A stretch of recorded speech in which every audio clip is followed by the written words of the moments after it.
ಹಳ್ಳದ ನೀರು ಕೊರೆದು ಪ್ರತಿ ವರ್ಷ ಲಕ್ಷಾಂತರ ಹಾನಿಯಾಗುತ್ತಿರುವ ಬಡ ರೈತನಿಗೆ ನ್ಯಾಯ ಸಿಗದೆ ಕಂಗಾಲಾಗಿ ದಯಾಮರಣಕ್ಕೆ ಮನವಿ. ಬೆಳಗಾವಿ ಜಿಲ್ಲೆ ಖಾನಾಪುರ ತಾಲೂಕಿನ ಗಂದಿಗವಾಡ ಗ್ರಾಮದ ರೈತರಾದ ಆನಂದ್ ಗಂಗಪ್ಪ ಶೆಟ್ಟಣ್ಣವರೆಂಬುವವರು ಒಟ್ಟು 2 ಎಕರೆ ಜಮೀನಿನ ಸರ್ವೆ ನಂಬರ್ 362ರ ಈ ಜಮೀನಿಗೆ ಹತ್ತಿಕೊಂಡು ತಟ್ಟಿಹಳ್ಳ ಎನ್ನುವ ಒಂದು ದೊಡ್ಡ ಹಳ್ಳ ಹರಿಯುತ್ತಿದೆ. ಪ್ರತಿ ವರ್ಷ ಅತಿಯಾಗಿ ಮಳೆಯಾಗುತ್ತಿರುವುದರಿಂದ ವೇಗವಾಗಿ ನೀರು ಹರಿದು ಸುಮಾರು 1 ಎಕರೆಯಷ್ಟು ಬೆಳೆ ಸಮೇತವಾಗಿ ಭೂಮಿ ಕೊರೆದುಕೊಂಡು ಹೋಗುತ್ತದೆ. 2 ಎಕರೆ ಜಮೀನು, ಅದರಲ್ಲಿ ಸಾಲ ಸೂಲ ಮಾಡಿ ಬೆಳೆಯನ್ನ ಬೆಳೆಯುತ್ತಾರೆ. ಪ್ರತಿ ವರ್ಷ ಅತಿವೃಷ್ಟಿಯಿಂದ ನಷ್ಟ ಅನುಭವಿಸಿ ಕಂಗಾಲಾಗುತ್ತಿದ್ದಾರೆ. ನಷ್ಟವಾದಾಗಲೆಲ್ಲ ಅಧಿಕಾರಿಗಳ ಗಮನಕ್ಕೆ ತಂದರೂ ಸಹ ಯಾವುದೇ ಕ್ರಮ ಕೈಗೊಳ್ಳುತ್ತಿಲ್ಲ ಮತ್ತು ಕಳೆದ 4 ವರ್ಷಗಳ ಹಿಂದೆ ನೀರಾವರಿ ಇಲಾಖೆಯ ಇಂಜಿನಿಯರ್ ಬಂದು ಪರಿಶೀಲಿಸಿ ಒಂದು ತಡೆಗೋಡೆ ನಿರ್ಮಿಸಬೇಕೆಂದು ಹೇಳಿ ವರದಿ ಮಾಡಿಕೊಂಡು ಹೋಗಿದ್ದರು. ಆದರೆ ಇಲ್ಲಿಯವರೆಗೂ ಯಾವುದೇ ಕ್ರಮ ಕೂಡ ಕೈಗೊಂಡಿಲ್ಲ.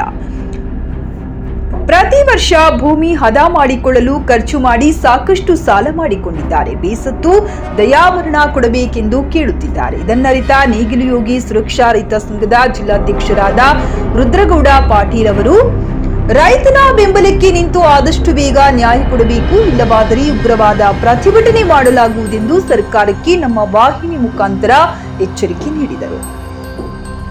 ಹೆಸ್ಕಾಂ ಇಲಾಖೆಯವರು ಕೂಡ ಪ್ರತಿ ಬಾರಿ ಭೂಮಿ ಕೊರೆದಾಗ ವಿದ್ಯುತ್ ಕಂಬ ಬಿದ್ದು ವೈರ್ ಕೆಳಗೆ ಬೀಳುತ್ತದೆ. ಅದನ್ನು ದುರಸ್ತಿಪಡಿಸಲು ಹೇಳಿದರೆ ಬರುವುದಿಲ್ಲ. ಅದನ್ನು ಕೂಡ ಸ್ವತಃ ತಾವೇ ಖರ್ಚು ಮಾಡಿ ದುರಸ್ತಿಪಡಿಸಿಕೊಳ್ಳಬೇಕು. ಈ ಸುದ್ದಿ ನೋಡಿಯಾದರೂ ಸಂಬಂಧಪಟ್ಟ ಅಧಿಕಾರಿಗಳು ಈ ರೈತನ ಸಹಾಯಕ್ಕೆ ಬರುತ್ತಾರಾ ಎಂದು ಕಾದು ನೋಡಬೇಕಿದೆ. ವರದಿ ಟಿ ಶಶಿಕಾಂತ್, ವಜಿ ವಾಯ್ಸ್ ನ್ಯೂಸ್ ಕನ್ನಡ, ಖಾನಾಪುರ. ತಾವುಗಳು ಬಂದು ಅದನ್ನು ನೋಡಿ ಅದಕ್ಕೆ ಏನು ಸೂಕ್ತವಾದ ಕ್ರಮವನ್ನು ತಗೊಳ್ಳದೆ ಹೋದರೆ ಮುಂದಿನ ಹೋರಾಟದೊಳಗೆ ತಮ್ಮ ಹೆಸ್ಕಾಮಿಗೂ ಕೂಡ ನಾವು ಮುತ್ತಿಗೆ ಹಾಕಿ ನಿಮಗೆ ತಕ್ಕ ಶಾಸ್ತಿ ಕಲಿಸ್ತೀವಿ.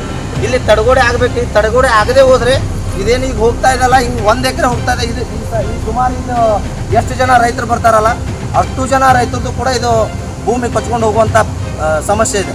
ತಡೆಗೋಡೆ ಆದರೆ ಸ್ವಲ್ಪ ನೀರು ಹೋಗುತ್ತಲ್ಲ, ಹಿಂಗಾಗಿ ಪ್ರಾಬ್ಲಮ್ ಆಗೋಂಗಿಲ್ಲ. ಇಲ್ಲಿ ತಡೆಗೋಡೆ ಆಗಬೇಕು.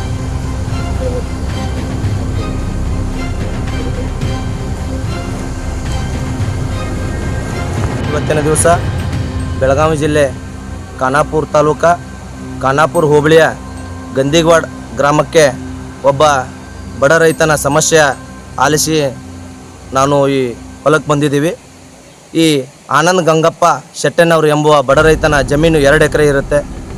ಈ 2 ಎಕರೆ ಜಮೀನಲ್ಲಿ ಪ್ರತಿ ವರ್ಷ 1 ಎಕರೆ ಜಮೀನು ಕೊಚ್ಕೊಂಡು ಹೋಗುತ್ತೆ. ಇಲ್ಲಿ ನೀವು ನೋಡ್ತಾ ಇರ್ಬೋದು, ತಟ್ಟಿ ಹಳ್ಳ ಅಂತೇಳಿ ಇಲ್ಲೊಂದು ಹಳ್ಳ ಹರಿದು ಹೋಗಿರ್ತದೆ. ಈ ತಟ್ಟಿ ಹಳ್ಳದ ಮಳೆಗಾಲ ಜಾಸ್ತಿ ಆಗ್ತಿರುವ ಕಾರಣದಿಂದ ಪ್ರಭಾವಕ್ಕೆ ಪ್ರತಿ ವರ್ಷ ಈ ರೈತನ 1 ಎಕರೆ ಜಮೀನು ಮಣ್ಣು ಕೊಚ್ಕೊಂಡು ಹೋಗುತ್ತೆ ಮತ್ತು ಪ್ರತಿ ವರ್ಷ ಈ ರೈತ ಇಲ್ಲಿ ಕಬ್ಬನ್ನು ಹಾಕಿರ್ತಾನೆ, ಕಬ್ಬು ಕೂಡ ಕೊಚ್ಕೊಂಡು ಹೋಗುತ್ತೆ. ಆದರೆ ನಮ್ಮ ರೈತರ ಪರಿಸ್ಥಿತಿ ಹೇಗಿದೆ ಅಂದರೆ, ಬೆಳೆ ಹಾಳಾಗ್ತಾ ಇದೆ, ಮಣ್ಣು ಕೊಚ್ಕೊಂಡು ಹೋಗ್ತಾ ಇದೆ ಅಂದರೂ ನಾವು ವ್ಯವಸಾಯ ಮೂಲ ನಮ್ಮ ಉದ್ದೇಶವಿರೋದ್ರಿಂದ ಪ್ರತಿ ವರ್ಷ ನಾವು 1 ಲಕ್ಷ ರೂಪಾಯಿಗಳನ್ನು ಇದಕ್ಕೆ ಖರ್ಚು ಮಾಡಿ ಮತ್ತೆ ಮಣ್ಣನ್ನು ಹಾಕಿಸಿ ಮತ್ತೆ ಕಬ್ಬಿನ ತಳಿಯನ್ನು ತಂದು ನಾಟಿ ಮಾಡ್ತಾರೆ. ಅದೇ ರೀತಿ ಈ ವರ್ಷವೂ ಕೂಡ ನೀವು ಗಮನಿಸ್ತಾ ಇರ್ಬೋದು, ಈ ಸೈಡು 1 ಎಕರೆ ಮತ್ತೆ ಕೊಚ್ಕೊಂಡು ಹೋಗ್ತಾ ಇದೆ. ಈಗ ಇದನ್ನು ಇಲ್ಲಿ ಪಂಚಾಯತಿ ಅಧಿಕಾರಿಗಳಿಗೆ ಈ ವಿಷಯವಾಗಿ ಆನಂದ್ ಅವರು ಚರ್ಚೆ ಮಾಡಿದಾಗ ಗೌರ್ಮೆಂಟ್ ಅಧಿಕಾರಿ ಅವರಾದಂಥ ಒಬ್ಬ ಇಂಜಿನಿಯರ್ ಅವರು ಬಂದು ಇಲ್ಲಿ ತಡೆಗೋಡೆ ಮಾಡಿದರೆ ಇದು ಮಣ್ಣು ಕೊಚ್ಕೊಂಡು ಹೋಗೋಂಗಿಲ್ಲ ಅಂಥೇಳಿ ವಿಚಾರವನ್ನು ಮಾಡಿ ತಡೆಗೋಡೆ ನಿರ್ಮಿಸಲಿಕ್ಕೆ ಒಂದು ಆ್ಯಕ್ಷನ್ ಪ್ಲ್ಯಾನನ್ನು ಕೂಡ ಮಾಡಿದ್ದೀವಿ ಅಂತೇಳಿ ಪಂಚಾಯತಿಯಿಂದ ನಮ್ಗೆ ನ್ಯೂಸನ್ನು ಕೊಟ್ಟಿರ್ತಾರೆ. ದಯವಿಟ್ಟು ಸರ್ಕಾರದವ್ರಿಗೆ ನಾವು ಒಂದು ಮನವಿಯನ್ನು ಮಾಡ್ತೀವಿ. ಏನಂತಂದ್ರೆ, ಇವು ನೋಡ್ತಾ ಇರ್ಬೋದು, ಹೊಲದಲ್ಲಿ ಲೈನ್ ಆಗಿ ಹೋಗಿದೆ. ಆ ಲೈನ್ ಕೂಡ ಈ ಕೊಚ್ಕೊಂಡು ಹೋಗುವ ಇದಕ್ಕಾಗಿ ಕಂಬ ಕೂಡ ಬಿದ್ದಿದೆ. ಪ್ರತಿ ವರ್ಷ ಕಂಬ ಬೀಳೋದು, ಆ ಕಂಬ ನಿಲ್ಲಿಸೋಕ್ಕೂ ಕೂಡ ಇದೇ ರೈತ ಖರ್ಚನ್ನು ಹಾಕಿ ನಿಲ್ಲಿಸುವಂಥ ಪರಿಸ್ಥಿತಿ ಇದೆ.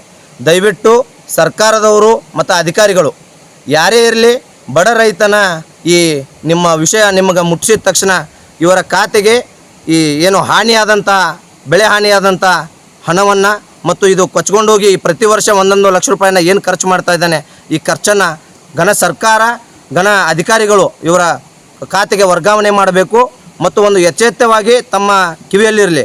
ಇಲ್ಲಿ ತಡೆಗೋಡೆ ಮಾಡದೆ ಹೋದರೆ ಇದು ಪ್ರತಿ ವರ್ಷ ನಿಲ್ಲಂಗಿಲ್ಲ. ಇದು ಇವತ್ತು 1 ಎಕರೆ ಆಗಿದೆ. ಮುಂದೆ ಬರುವಂಥ ದಿನಮಾನಗಳಲ್ಲಿ 10 ಎಕರೆನೂ ಆಗ್ಬೋದು, 100 ಎಕರೆನೂ ಆಗ್ಬೋದು. ಯಾಕಂದರೆ ಹಳ್ಳ ಇದು ರಭಸವಾಗಿ ಹರಿಯೋದ್ರಿಂದ ಇದು ಮಣ್ಣು ಕೊಚ್ಕೊಂಡು ಹೋಗ್ತಾ ಇದೆ. ನೀವು ತಡೆಗೋಡೆ ನಿರ್ಮಾಣ ಮಾಡಿದ್ದೇ ಆದರೆ ಈ ಸಮಸ್ಯೆ ಬರಂಗಿಲ್ಲ. ನಮ್ಮ ರೈತರು ಕೂಡ ಜೀವಂತವಾಗಿ ಉಳಿಲಿಕ್ಕೆ ಒಂದು ಹಾದಿ ಆಗುತ್ತೆ. ದಯವಿಟ್ಟು ತಾವುಗಳನ್ನು ಇದನ್ನು ಗಂಭೀರವಾಗಿ ಪರಿಗಣನೆ ತಗೊಂಡು ತಡೆಗೋಡೆ ಮಾಡಬೇಕು, ರೈತನ ಖಾತೆಗೆ ಹಣವನ್ನು ಜಮಾ ಮಾಡಬೇಕು. ಮಾಡದೇ ಹೋದಲ್ಲಿ ನೆಗೆಲೆ ಹೋಗಿ ಸುರಕ್ಷಾ ರೈತ ಸಂಘಟನೆ ವತಿಯಿಂದ ನಾವು ಸ್ಟ್ರೈಕನ್ನು ಮಾಡಿ ತಮಗೆ ಇದಕ್ಕೆ ತಕ್ಕ ಶಾಸ್ತಿಯನ್ನು ಮಾಡ್ತೀವಿ. ನೆಗೆಲೆ ಹೋಗಿ ಸುರಕ್ಷಾ ರೈತ ಸಂಘಟನೆ ಬೆಳಗಾವಿ ಜಿಲ್ಲಾಧ್ಯಕ್ಷ ರುದ್ರಗೌಡ ಪಾಟೀಲ್. ನಾನೊಬ್ಬ ಬಡ ರೈತ ಆನಂದ್ ಗಂಗಪ್ಪ ಶೆಟ್ಟಣ್ಣವರ್, ಸೆಕೆಂಡ್ ಗಂದಿಗವಾಡ್. ನಮ್ಮ ಜಮೀನು ಇರುವುದು 2 ಎಕರೆ. 2 ಎಕರೆಯಲ್ಲಿ ವರ್ಷ ಮಳೆಯಿಂದಾಗಿ ಹಳ್ಳ ಬಂದು ಈ 2 ಎಕರೆ ಜಮೀನಲ್ಲಿ 1 ಎಕರೆ ಮಣ್ಣು ಕೊಚ್ಕೊಂಡು ಹೋಗಿ ಕಬ್ಬು ಸರ್ವನಾಶ ಹೋಗ್ತಾ ಇದೆ.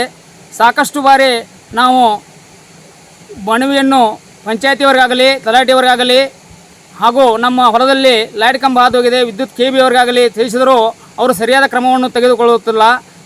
ಈಗ ಈ ವರ್ಷವೂ ಕೂಡ ಹೋದ ವರ್ಷ ಕೂಡ ಒಂದು 100 ಟ್ರಿಪ್ ಮಣ್ಣು ಹಾಕಿ ನನ್ನ ಒಂದು 2 ಎಕರೆ ಜಮೀನಲ್ಲಿ ಬೆಳೆದಂಥ ಹಣದಿಂದ 100 ಟ್ರಿಪ್ ಮಣ್ಣು ಹಾಕಿ ಈ ಒಂದು ಮಣ್ಣು ಹಾಕಿ ಹೊಲದಲ್ಲಿ ಕಬ್ಬು ಬೆಳೆದಿದ್ದೆ. ಆ ಕಬ್ಬು ಕೂಡ ಈ ವರ್ಷ ಸರ್ವನಾಶವಾಗಿ ಹೋಗಿದೆ. ಮತ್ತು ಅದೇ ಪರಿಸ್ಥಿತಿಯಾಗಿದೆ.